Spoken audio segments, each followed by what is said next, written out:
In this video, you're going to learn the basic vocabulary to tell the time in Urdu. So let's start by reading an Urdu essay. मैं तकरीबन 8:30 बजे school के लिए निकलती हूँ। मेरा school 8:45 बजे शुरू होता है। पहले 15 मिनट हम अपने उस्ताद के साथ होते हैं। वो हमारी हाज़िरी लगाते हैं। अगर कोई ऐलान हो तो वो भी करते हैं। 9 बजे पहला सबक शुरू होता है। दूसरा सबक 10 बजे से 11 बजे तक होता है। हमारे तमाम सबक एक घंटे के होते हैं। 11 से 11:15 तक खेल का वक्फा होता है। इस वक्फे में अक्सर एयर सेंटर में रहती हूँ। यहाँ मैं अपनी सहेलियों से बातें करती हूँ। 11:15 से 12:15 तक तीसरा सबक होता है।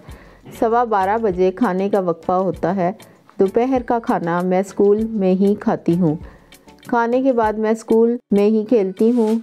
कभी कभी स्कूल की लाइब्रेरी में किताबें पढ़ती हूँ। 1:15 बजे से 2:15 तक चौथा सबक होता है। 2:15 बजे 5वां और आखिरी सबक होता है। इस सबक में मैं ज़रा थक गई होती हूँ। 3:15 बजे हमें छुट्टी होती है। मैं तकरीबन 3:30 बजे स्कूल से वापस अपने घर पहुँचती हूँ।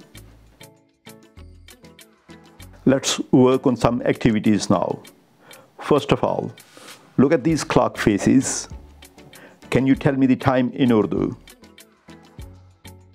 12:30 बजे हैं। 1:30 बजे हैं।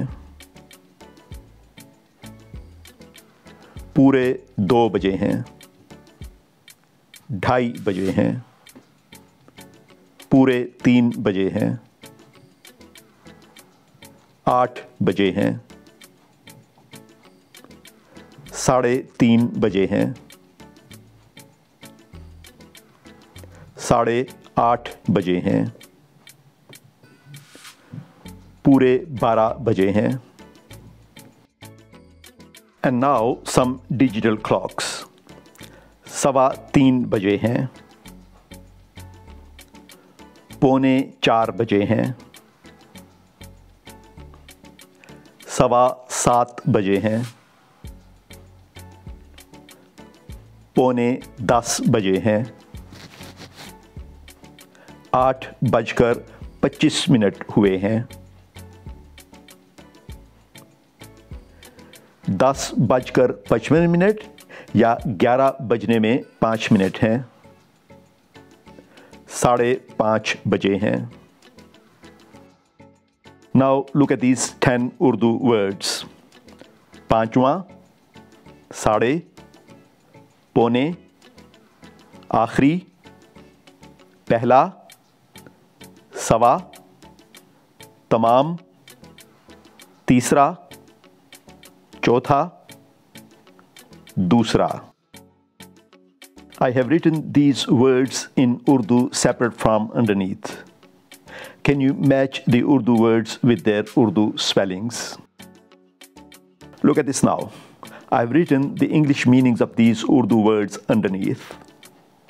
Last, first, half past, third, fourth, quarter past, all, second, fifth, quarter to. These meanings are not in right order. So your job is to match the Urdu words with their English meanings. You'll find the answers of task 2 and 3 in the description section down below.